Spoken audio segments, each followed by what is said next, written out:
మీరు ఇంటికి వెళ్ళిన తర్వాత girlfriend ఏం జరిగింది? కాదు, ఇప్పుడు ఈ కాల్ లో కూడా మీరు చూస్తే శ్రావ్య కాల్ చేస్తే నువ్వు ఎత్తవా అని అడుగుతాను. అవును, అడిగారు. శ్రావ్య అనే అమ్మాయి నా ఎక్స్ గర్ల్ ఫ్రెండ్. ఓకే. ఆ అమ్మాయి ఎక్స్ గర్ల్ ఫ్రెండ్ అయితే ఈ అమ్మాయి కాన్ఫరెన్స్ కాల్ కలిపేస్తుంది ఎవరికి? శ్రావ్యకి. తన నెంబర్ తనకెలా తెలుసు లావణ్యకి? నేనే ఇచ్చాను. ఓ, ఎందుకు? నీకేమైనా ప్రాబ్లం ఉంటే అడ్వకేట్ కావాలంటే వెళ్ళు అని చెప్పి. శ్రావ్య కూడా లాయరా?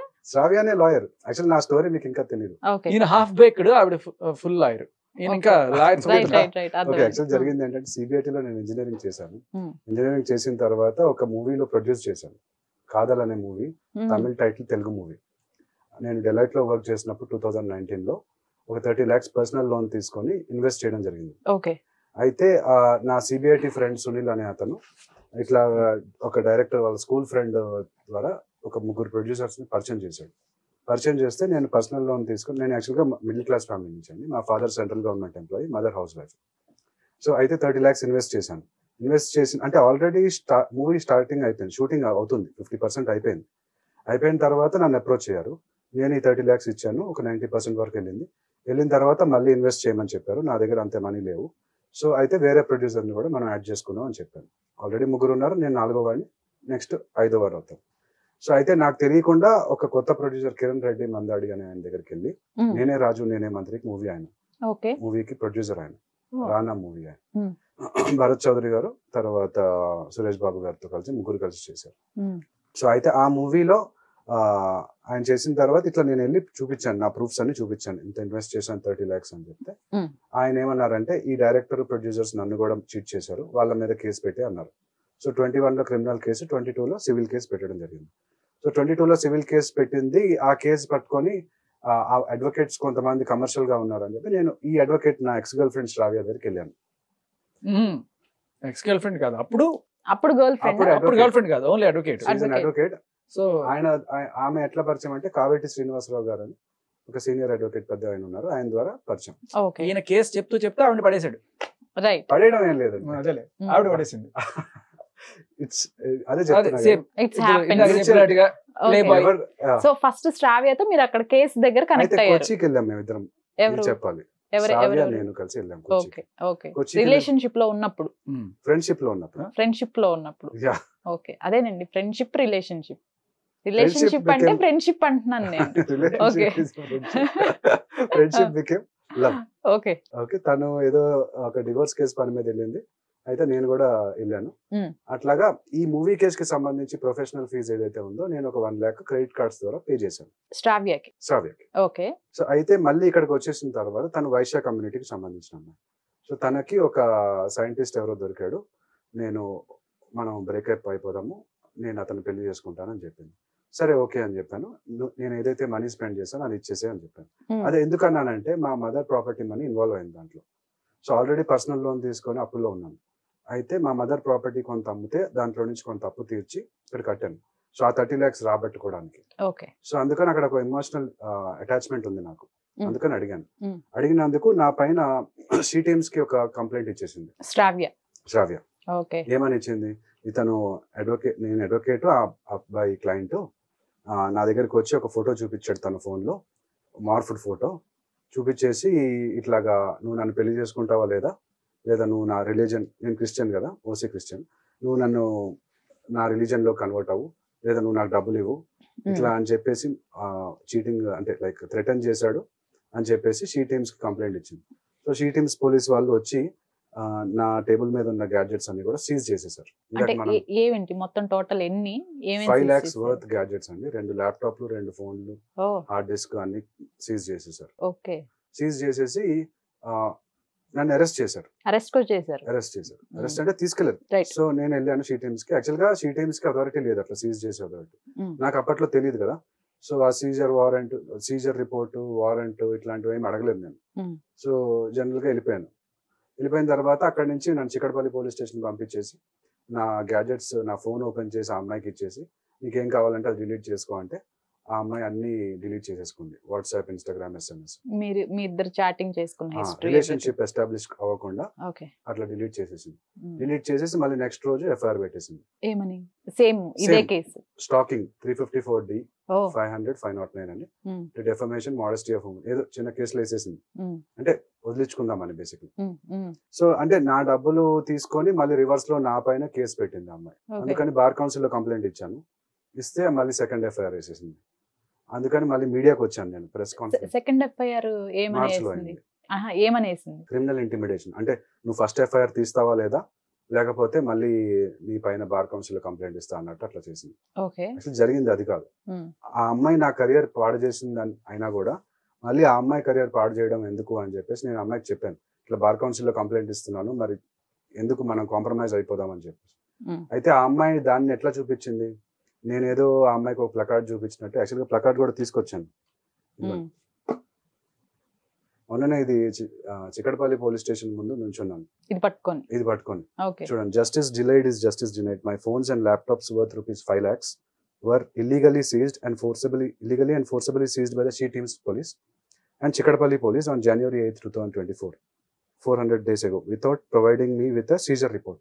యాక్చువల్గా గ్యాడ్జెట్ సీజ్ చేసినప్పుడు సీజర్ రిపోర్ట్ అనేది ఇవ్వాలి. ఇప్పుడు ఫర్ ఎగ్జాంపుల్ మనం స్కూటర్ పైన కార్లోనే వెళ్తున్నాము, పోలీస్ వాళ్ళు ఆపి వాళ్ళు ట్రాఫిక్ చలాన్ ఇవ్వాలి కదా, ఇవ్వకుండా కార్ కీస్ కానీ బైక్ కీస్ కానీ తీసుకుంటే అది ఇల్లీగల్. సో వాళ్ళు సీజర్ రిపోర్ట్ ఇవ్వకుండా తీసుకొని ఫర్ అన్ IT ఎంప్లాయీ, ఒక IT ఎంప్లాయీ కానీ జర్నలిస్టులు కానీ మనకి గ్యాడ్జెట్స్ అనేవి ఎసెన్షియల్ ఇన్కమ్ జనరేటింగ్ టూల్స్ కదా, that confiscation has severely impacted my livelihood, I need my gadgets back అని చెప్పేసి నాకు ఇప్పటికీ కూడా ఇంకా న్యాయం దొరకట్లేదు. సో అందుకని నేను లాస్ట్ ఇయర్ ఆగస్ట్ 2024 అక్టోబర్లో అనుకుంటా, అక్టోబర్లో నేను ప్రెస్ కాన్ఫరెన్స్ పెట్టుకున్నాను సోమాజిగూడలో. అప్పుడు శేఖర్ భాష గారు నాకు అక్కడ పరిచయం అయ్యారు. మనం టీవీలో కరాటే కళ్యాణి గారు, శేఖర్ భాష గారు నా ఇంటర్వ్యూ తీసుకున్నారు, ఇట్లా బాధితుడు అని చెప్పేసి. అప్పటికే మీరు శ్రావ్య బాధితుడు. Okay right. ఇది మీ స్టోరీ అంతా అయిపోయింది. మీరు దీనికోసం ఫైట్ చేసుకుంటున్నారు, అట్లనే మీ కేసు కోసం నార్సింగ్ కి వెళ్ళారు, అక్కడ అమ్మాయి పరిచయం అయింది. అయితే ఇప్పుడు మీడియాకి వచ్చానని చెప్పి థర్డ్ FIR వేసింది సైబర్ క్రైమ్ లో. ఓహో, ఇప్పుడు మొత్తం 3 కేసులు వేసింది. 3 కేసులు వేసింది. ఆ 3 కేసులు వేసిందని చెప్పేసి నేను కొచ్చిలో ఆమె పైన కంప్లైంట్ ఇద్దామని చెప్పి వెళ్తే వాళ్ళేమో నువ్వు చీటింగ్ కేసు వేస్తే తీసుకుంటావు, మళ్ళీ ఆ అమ్మాయి నీ పైన రేప్ కేసు పెడుతుంది అని చెప్పేసి నన్ను భయపెట్టించేసి పంపించేశారు. వాళ్ళ కేసు తీసుకోలే. సో అందుకని ఇలా కాదని చెప్పేసి నేనే లా చదువుకుందాము, నా కేసులు నేనే ఫైట్ చేసుకుందాం అని చెప్పేసి నేను చదువుకొని టాప్ 1% లో ర్యాంక్ వచ్చింది, మంచి కాలేజ్ లో జాయిన్ అయ్యాను, చదువుకుంటున్నాను. నేను ఇప్పుడు మీరు మీ కేసుల కోసం మీరు లా చదువుతున్నారు? నా కేసుల కోసం నేను లా చదువుతున్నా. అదే తర్వాత ఇన్స్టాగ్రామ్ లో కూడా ఒక reel official people of India వాళ్ళు కూడా చేశారు, అది ఆల్మోస్ట్ 1.8 crore మంది చూసారు. ప్లస్ చాలా మంది నాకు ఆల్ ఓవర్ ఇండియా కూడా మెసేజ్లు చేస్తున్నారు, ఇట్లాగా నాకు కూడా నా గర్ల్ ఫ్రెండ్ ఇట్లా చేసింది, నా వైఫ్ ఇట్లా చేసింది అని చెప్పేసి. వీళ్ళు కేసులు ఇద్దామంటే తీసుకోవట్లేదు, రాంగ్ కేసులు పెట్టేస్తున్నారు అమ్మాయిలు. సో మన ఫైట్ అంతా ఏంటంటే శేఖర్ భాష గారు ఇప్పుడు మెన్స్ రైట్స్ కోసం ఆయన ఫైట్ చేస్తున్నారు, ఆయనకు సపోర్ట్ గా నేను ఉండాలని చెప్పేసి నేను కూడా వచ్చానన్నమాట. రైట్. అయితే ఇక్కడ ఇంకొక మెయిన్ పాయింట్ కావాలి నాకు. ఇప్పుడు నాకు లావణ్య విషయం కూడా చెప్పండి. ఇప్పుడు మీరు ఆల్రెడీ లావణ్య విషయానికి దీనికి ఇంటర్ రిలేటెడ్ ఉందండి, చెప్తాను ఒకటి. ఇప్పుడు లావణ్య ఏం చేసింది, మస్తాన్ సాయి అనే అతను హార్డ్ డిస్క్ లో 800 మంది అమ్మాయిలు ఉన్నారు, ఎన్నో వేల వీడియోలు ఉన్నాయి అని చెప్పేసింది. కానీ అక్కడ జరిగింది ఏంటి, ఆరుగురు అమ్మాయిలే ఉన్నారు, అది కూడా కన్సెన్షువల్ గా జరిగింది. అది కస్టడీ రిపోర్ట్ లో చూసాము. సో ఎవరైతే ఆ అమ్మాయిలు ఉన్నారో వాళ్ళకి ఏమైనా ఇబ్బంది ఉంటే వాళ్ళు వచ్చి బయటకు చెప్పాలి, కానీ ఈ అమ్మాయి ఏదో సమాజ సేవ చేసేస్తున్నట్టు, అంటే ఈమె హీరోయిన్ అతను విలన్ అన్నట్టు చూపించుకోవడానికి అట్లా బయటకు వచ్చి ఇట్లా రాంగ్ గా అక్యూజ్ చేయడం అనేది తప్పు. రైట్, అది నేను అడుగుతాను మిమ్మల్ని, ఎందుకంటే సిమిలారిటీ కూడా ఉంది. ఓకే, ఈయన మీద 3 FIRలు పెట్టింది, ఆవిడ కూడా ఈయన మీద 3 FIRలు పెట్టింది. ఎవరండి? లావణ్య మస్తాన్ సాయి మీద. గుంటూరులో ఒకటి, హైదరాబాద్ లో మనకి లేటెస్ట్ గా ఒకటే కనిపిస్తుంది, మధ్యలో ఒకటి ఉంది. మొత్తం మూడు. అయితే ఇప్పుడు మీరు లావణ్యతో 5 months నుంచి ట్రావెల్ చేస్తున్నది ఉంది. ఇప్పుడు ఈ కాల్ ఇంతవరకు తను మాట్లాడింది అంటే ప్రీవియస్ మీ మధ్య కొన్ని డిస్కషన్స్, కొంత కలవటం, లేకపోతే కలిసి బయటికి వెళ్ళటం జరుగుంటది, ఒక ట్రావెల్. బయటికి వెళ్ళడం అంటే ఏం లేదండి, ఒక షార్ట్ ఫిల్మ్ ప్లాన్ చేస్తున్నాను నేను, నాకు జరిగిన స్టోరీనే ఒక ఫీచర్. ఆల్రెడీ నేను ఒక ప్రొడ్యూసర్ లాగా చేశాను కదా, ఇదే ఎందుకు మూవీ లాగా చేయకూడదు అని చెప్పేసి ఈ శ్రావ్య క్యారెక్టర్ లావణ్యకి ఇస్తే ఎలా ఉంటుంది అనేది నాకు ఒక ఐడియా వచ్చింది.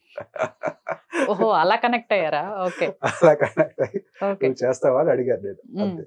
అయితే అక్కడ మళ్ళీ లక్ష్మీ పడాలని కూడా పరిచయం చేసింది నాకు డబ్బింగ్ కి. ఎలా అంటే వీళ్ళిద్దరు కలిసే ఉన్నారా మీరు వెళ్ళినప్పుడు? కలిసి లేరు. ఓకే నాకు మామూలుగా లక్ష్మీ పడాల నంబర్ ఇచ్చింది, ఇచ్చి ఇట్లా డబ్బింగ్ కోసం అని చెప్పేసి ఆవిడకి తెలుసు మీరు కాంటాక్ట్ అవ్వండి అని చెప్పించిందా? ఆ లక్ష్మీ పడాల అనే అమ్మాయి కొంచెం ఫన్నీగా మాట్లాడుతుంటుంది, జోక్స్ అవి చేసుకుంటూ. సో అట్లాగా ఆ అమ్మాయి డబ్బింగ్ చేస్తా అని చెప్పింది, కానీ సరిగా అంటే ఆ రోజు డబ్బింగ్ అది అంతా అవ్వలేదు, వేరే వాళ్ళతో చేయించుకున్నాను, కానీ అది ఇంకా రిలీజ్ అవ్వలేదు. ఇంకా ఇప్పుడు షార్ట్ ఫిల్మ్ కూడా చేసేసారా? షార్ట్ ఫిల్మ్ ఇంకా చేయలేదు. ఒకటి ఎఫ్ఐఆర్ చదువుతూ ఆ అమ్మాయి లక్ష్మీ పడాల చేయమని చెప్పాను. ఆ అమ్మాయి కొంచెం ఫనీ టైప్, అక్కడ జరగలేదు అది. అంత అవుట్పుట్ నాకు రావాల్సిన అవుట్పుట్ రాలేదు. పని జరిగింది కానీ పని జరగలేదు. పని జరిగింది కానీ పని జరగలేదు. అయితే అక్కడ వీడియో ఎడిటర్ కూడా ఉన్నాడు, నా ఫ్రెండ్ కూడా ఉన్నాడు, సాయి అనే అతను. సో అక్కడ ఏమి అంటే ఇదేమి ఎక్కడ వాళ్ళ ఇంట్లోనా? ఇంటి నెంబర్ 13లోనా? కాదు, మా ఇంట్లో. ఓ మీ ఇంటికి వచ్చింది లావణ్య? లావణ్య వచ్చింది, లక్ష్మీ పడాల కూడా వచ్చింది. Okay okay. కాకపోతే ఇక్కడ ఆ అమ్మాయి అడిగే ఈ వీడియోలో నేను ఇప్పుడు సీసీటీవీలు పెట్టించుకున్నాను. ఎందుకు ఈ పోలీస్ వాళ్ళు వచ్చి గ్యాడ్జెట్స్ తీసేసుకున్నారు అని చెప్పేసి నా జాగ్రత్తలో నేను ఉండాలని సీసీటీవీ ఇంట్లో కూడా పెట్టించుకున్నారు. ఇంట్లో అంటే హాల్లో. Okay done. ఇప్పుడు ఆ అమ్మాయి వచ్చినట్టు ఉంది కదా, అవి డిలీట్ చేయాలంట. లావణ్య వచ్చినట్టు ఉన్న వీడియోలో ఎందుకోసం డిలీట్ చేయాలి అంతే.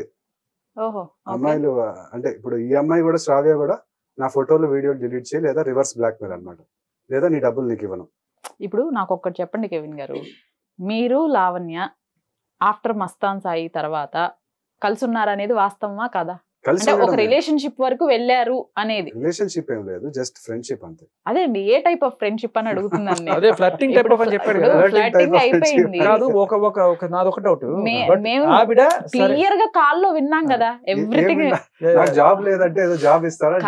కాదు కాదు కాదు, మేము స్టార్టింగ్ టు ఎండింగ్ కాల్ విన్నాం. మీరు 2 minutes కట్టింగ్స్ కాకుండా అంతా విన్నాము.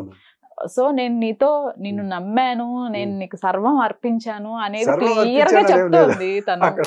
కాంటెక్స్ట్ అదే కదా. ఇప్పుడు నేను ఏంటంటే ఒక వెల్ విషర్ గా ఈ అమ్మాయి శ్రావ్య అయినా ఈ అమ్మాయి లావణ్య అయినా కూడా నా లైఫ్ కెవిన్ నువ్వు అని కూడా అనింది. ఉన్నారు వీళ్ళిద్దరు. ఎవరిద్దరు? శ్రావ్య లావణ్య. ఓకే, అంటే మెంటల్ ట్రామా అంటే మీరు ఏం చూసారు? ఏ టైప్ ఆఫ్ మెంటల్ ట్రామా అసలు? ఇప్పుడు చూస్తున్నాం కదా ఆడియో కాల్ లోనే ఆ అమ్మాయి అట్లా హిస్టరికల్ గా అపరిచితుడు మూవీలో ఈ 5 months లో ఇలా ఎప్పుడైనా బిహేవ్ చేసిందా? అప్పుడే ఫస్ట్ టైం బిహేవ్ చేయడం. యాక్చువల్ గా ఇంతకు ముందు అంతా మంచిగా మాట్లాడేది, అంతకు ముందు అంతా స్వీట్ ఉంది, స్వీట్ గా మాట్లాడుతుంది. ఓకే. నాకు ఒక డౌట్, ఇప్పుడు వాళ్ళకి బుద్ధి లేకపోతే నీ బుద్ధి ఏమైందిరా అంటారు కదా, అలా ఇప్పుడు సరే రాజు నా జీవితం, రాజు లేకపోతే నేను లేను, 14 ఏళ్ళ నా జీవితం, రాజు తప్ప ఇంకెవరు లేరు, అది ఇది అన్ని మాటలు చెప్తూ ఇంకో పక్క నీతోనేమో ఫ్లర్టింగ్ గా చాటింగ్ చేస్తున్నప్పుడు సరే ఆవిడ అనుకుందాం, బట్ నీకు ఆవిడ ఒక వివాహిత అని చెప్పుకుంటుంది కదా బయట కనీసం, ఓకే, లేకపోతే రిలేషన్ లో ఉంది అని తెలిసి కూడా నువ్వు ఎందుకు ఫ్లర్టింగ్ చేసావు? నేను ఇందాక చెప్పాను ప్లే బాయ్, ఆమె ప్లే గర్ల్ అయితే నేను ప్లే బాయ్ అన్నట్టు. అంటే మనకి అంటే అక్కడ జస్ట్ వయోభేదం లేదు, మ్యారిటల్ స్టేటస్ లేకపోతే రిలేషన్షిప్ స్టేటస్ తో భేదం లేదు, ఎవరైనా ఫ్లర్టింగ్ చేస్తే తిరిగి ఫ్లర్టింగ్ చేసేస్తాం. అక్కడ జరిగింది ఏంటి, రాజ్ తరుణ్ నన్ను వదిలేసి వెళ్ళిపోయాడు, నేను ఫైట్ చేస్తున్నాను రాజ్ తరుణ్ కోసం. ఇక్కడేమో శ్రావ్య నన్ను వదిలేసి వెళ్ళిపోయింది, నేనేమో శ్రావ్య కోసం ఫైట్ చేస్తున్నాను. అది అక్కడ కనెక్ట్ అయింది. కనెక్షన్ ఏదైనా ఓకే, కనెక్ట్ అయ్యారు అంతే కదండి. కనెక్ట్ అయింది అక్కడ. అది కనెక్ట్ అయిన తర్వాత అంటే నేను విన్నవి కొన్ని చెప్తాను, బట్ సరే మీరు నేను ఎగ్జాంపుల్స్ అడిగినప్పుడు ఫ్లర్టింగ్ ఎలాంటి ఫ్లర్టింగ్, ఎక్కడికైనా వెళ్దామని అడిగేదా? ఎక్కడికైనా వెళ్దామంటే బేసిక్లీ ఇట్లాగా వికారాబాద్ ఇట్లా అనుకున్నాము, బట్ వెళ్ళలేదు ఎప్పుడు. ఎలా అంటే వికారాబాద్ వెళ్ళి షార్ట్ ఫిల్మ్ కోసం డిస్కస్ చేద్దాం. 5 months లో మీరు ఎన్నిసార్లు వెళ్ళారు లావణ్య వాళ్ళ ఇంటికి? మేబీ ఒకసారి వెళ్ళానండి యాక్చువల్ గా. ఒకసారి వెళ్ళారు. తను మీ ఇంటికి ఎన్నిసార్లు వచ్చింది? ఒకసారి వచ్చింది. ఒకసారి వచ్చింది. ఓకే, ఇవి కాకుండా బయటకు కలిసారు. బయటికి వెళ్ళడం అంటే అది ఇందాక చెప్పినట్టు మన ఈ వ్యక్తి ఇద్దరు రిపోర్టర్లు ఉన్నారు, వాళ్ళతో పాటు మేము డిన్నర్కి వెళ్ళాం. దేనికోసం రిపోర్టర్స్ తో డిన్నర్ ఎందుకు? అంటే నా కేసు గురించి నేను ఫైట్ చేస్తున్నాను కదా, అప్పుడు ఆ అమ్మాయి తన కేసు గురించి ఫైట్ చేస్తూ తను అట్లా Rana and Radha are there ఆస్థాన విలేకరుల మంచి సపోర్టర్స్. ఓహో. ఎలా తెలుసు నీకు ఆ అంటే విషయం? Big TV. నీకు ఈ విషయం ఎలా తెలుసు? ఇంకొక పేరు ఎవరో చెప్పారు, తను కూడా సేమ్ ఆ అమ్మాయి Same మరి channel? ఈ మధ్య ఏదో ఛానల్ చేంజ్ చేసి వాట్ ఎవర్, బట్ Okay. కాదు, వీళ్ళు మామూలుగా ఏదో క్యాజువల్ గా కలిసారా లేదు రెగ్యులర్ గా వీడితో ఉంటారా? ఆ రోజు మరి నాకు క్యాజువల్ గా కలిసారు, బట్ మేబీ వాళ్ళు నో ఫ్రెండ్స్ దట్ అయి ఉండొచ్చు. They are. మీకు ఏమనిపించింది అంటే కలిసినప్పుడు మీరు నలుగురు కూర్చొని డిన్నర్, నలుగురైనా ఇంకెవరైనా ఉన్నారా? మేము నలుగురమే. మీరు నలుగురే? నలుగురమే మండీకి వెళ్ళాము, ఓకే, డిన్నర్ చేసాము. డిన్నర్ చేశారు. బిల్ ఎవరు పే చేశారు? నేనే ఫీల్ చేశాను. సూపర్. ఇక్కడ నాకు ఇంకొక పాయింట్ కావాలి. ఈ 5 months లో Yeah. మీరు మరి- ఏమైనా ఖర్చు పెట్టారా లావణ్య కోసం? మీ దగ్గర ఏమైనా అమౌంట్ తీసుకుందా, లేదంటే తనే మీకు ఈ ఏమైనా రాధా ఇచ్చిందా? జర్నలిస్ట్ ఓకే ఓకే గురించి. తనే మీకు అదే ఏమైనా సో అమౌంట్ మీరు ఇచ్చిందా? ఇది కాదు ఇది కొంచెం ఇంపార్టెంట్ విషయం ఏంటంటే ఓకే. ఈ సదరు ఈ ఇద్దరు జర్నలిస్టుల పేరు చెప్పారు కదా, మీరు గమనిస్తే అంటే ఆ డిన్నర్ల ఎఫెక్ట్ కావచ్చు, ఇంకేదైనా ఉందో, మస్తాన్ సాయి ఫోన్ లో బయటపడ్డ 900 మంది అమ్మాయిలు అని చెప్పిన మహా యాంకర్ ఈవిడే కట్ చేస్తే మనకి 6 మంది అని వచ్చారు. అవును. సో అంటే బేసికల్లీ ఈవిడ ఏం చెప్తే అది అక్కడ మరి ఆ డిన్నర్ ప్రభావమా లేకపోతే ఇంకేం ప్రభావం అనేది మనకి తెలియాలి. Yes, ఆయన దగ్గర proof మనకి కూడా తెలియదు ఉంది. ఇన్నాళ్ళు లైక్ ఇలాంటి వాళ్ళు చెప్తే తప్ప విజిల్ బ్లోయర్స్